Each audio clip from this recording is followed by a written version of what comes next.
Assalamualaikum warahmatullahi taala wabarakatuh. Bertemu lagi dengan saya Teguh Hendrianto dari STK Bina Bangsa Gesempena Banda Aceh. Baik, pada kesempatan ini saya akan mencoba menjelaskan ataupun melanjutkan materi-materi kita ataupun video-video pembelajaran kita sebelumnya. Dan pada kesempatan ini saya akan membawakan materi ataupun menjelaskan materi tentang, langsung saja kita tampilkan slide PowerPoint kita.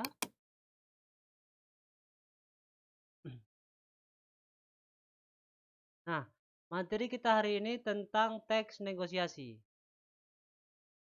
Oke, yang mana tadi kita pada hari ini yaitu 3.11, isinya menganalisis isi, struktur, dalam kurung orientasi, pengajuan, penawaran, persetujuan, penutup, dan kebahasaan teks negosiasi.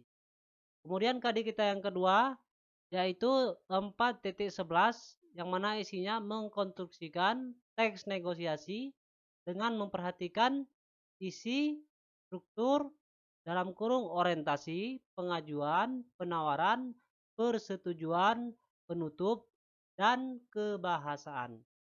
Baik, langsung saja. Pertama-tama kita akan mencoba menganalisis isi teks negosiasi. Nah, di sini dijelaskan negosiasi sering disebut juga adu penawaran atau adu perundingan. Dalam berunding, tentu ada suatu yang ingin dicapai. Pihak-pihak yang berunding tentu tidak mau merugi. Dalam perundingan selalu ada tawar-menawar, sehingga nanti terjadi kesepakatan. Sebuah perundingan yang telah mencapai kesepakatan mempunyai kepastian yang tegas. Kesepakatan ini harus ditaati oleh kedua pihak yang berunding. Kesepakatan menandakan keberhasilan. Sebaliknya, sebuah perundingan yang tidak mencapai kesepakatan berarti perundingan itu gagal. Oleh sebab itu, sebuah negosiasi harus memperhatikan unsur tujuan, penawaran, alasan, solusi, dan akhirnya kesepakatan.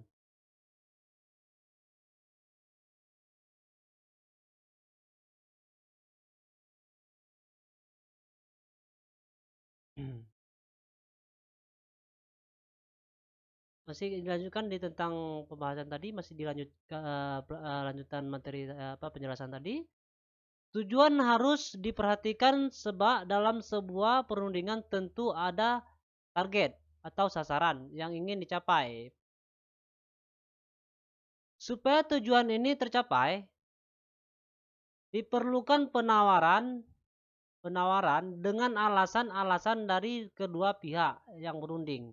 Bila alasan-alasan ini masuk akal, tentu akan tercapai kesepakatan. Selain itu, pencapaian dengan gaya persuasif akan memudahkan tercapainya target atau tujuan yang ingin kita capai tadi. Nah, itu dia tadi penjelasan tentang analisis teks negosiasi. Oke, kita lanjut.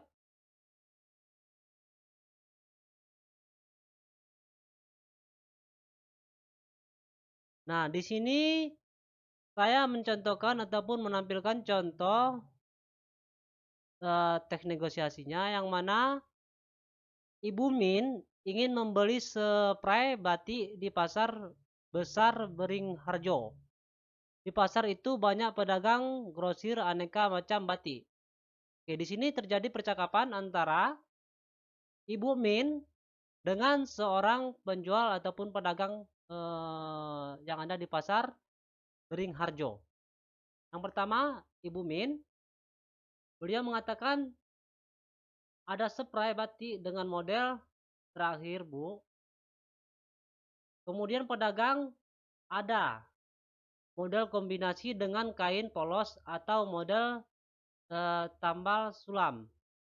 Kemudian Ibu Min menjawab model yang pertama saja.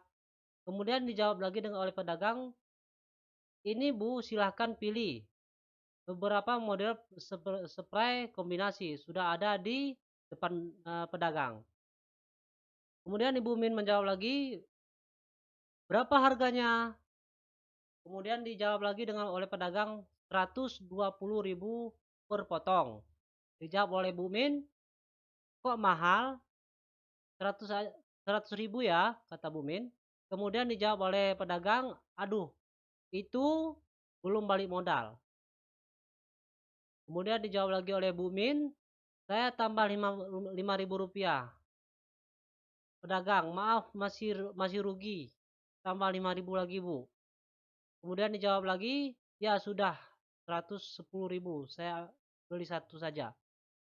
Kemudian dijawab oleh pedagang, supaya ibu tidak rugi, sebaiknya beli 2. Kemudian 1 dicuci, 1 untuk ganti. 2 warna ini bagus, Bu. Pedagang menyodorkan warna ungu dan biru muda.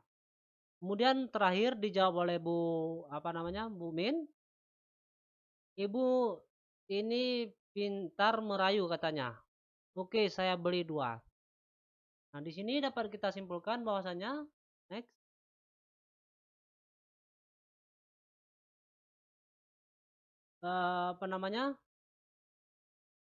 Dalam teks tersebut dapat kita analisis dan dapat kita simpulkan contoh negosiasi tersebut berisi yang pertama, yang di nomor 1 itu tujuan. Kemudian yang terdapat di nomor 2 dan nomor 6 itu penawaran.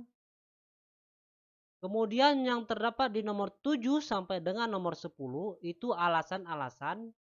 Dan di nomor 11 dengan nomor 13 itu kesepakatan. Kemudian pembeli ingin membeli spray kombinasi di pasar besar.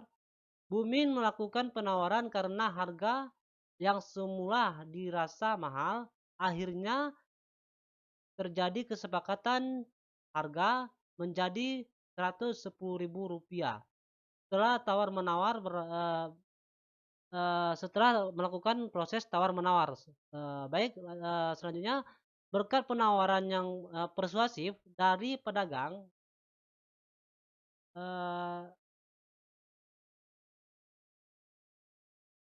yang terdapat di nomor 12 tadi, ini maksudnya mungkin yang terdapat di nomor 12 tadi ini katanya ya. Berkat penawaran yang persuasif dari pedagang, yang nomor 12, Bu Min akhirnya membeli 2 buah spray. Nah, tadi kan di terakhir di proses negosiasinya, si pedagang masih menawarkan beli 2 saja Bu.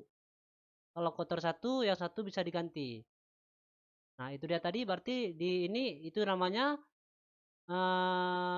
penawaran persuasif yang dilakukan oleh pedagang. Artinya penawaran tambahan.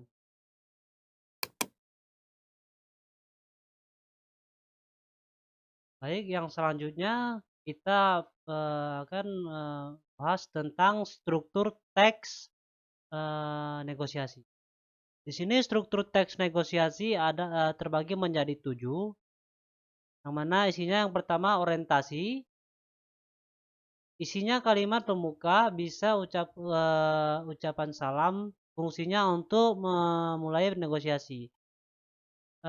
Kemudian kedua, permintaan, isinya suatu hal berupa barang atau jasa yang ingin dibeli oleh pembeli. Contohnya seperti tadi Ibu Min ingin membeli spray. Kemudian pemenuhan, yang mana isinya kesanggupan atau hal berupa barang atau jasa dari penjual yang diminta oleh pembeli. Ini terjadi dari antara kedua belah pihaknya, kesanggupan si pembeli untuk membelinya ataupun kesanggupan si penjual untuk menurunkan harga ataupun jasa yang ditawarkan oleh dia ke konsumen. Kemudian penawaran, puncaknya penawaran ini isinya puncak dari negosiasi yang terjadi. kedua pihak saling tawar-menawar. Kemudian yang selanjutnya persetujuan, kesepakatan atau kedua belah pihak terhadap negosiasi yang telah dilakukan. Kemudian selanjutnya pembelian. Pembelian ini isinya keputusan konsumen jadi menyetujui negosiasi itu atau tidak. Kemudian penutup, yang mana isinya kalimat penutup biasanya ucapan salam, basa-basi atau terima kasih ya. Oke lanjut.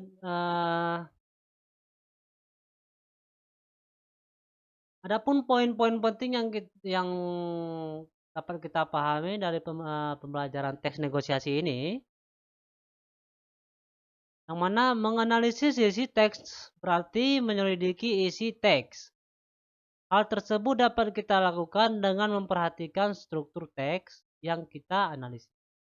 Kesesuaian struktur teks yang dianalisis dengan struktur teks baku, khusus pada teks negosiasi, kita dapat menganalisisnya dalam bagian judul, tujuan, model, penawaran, kesepakatan, dan penutup.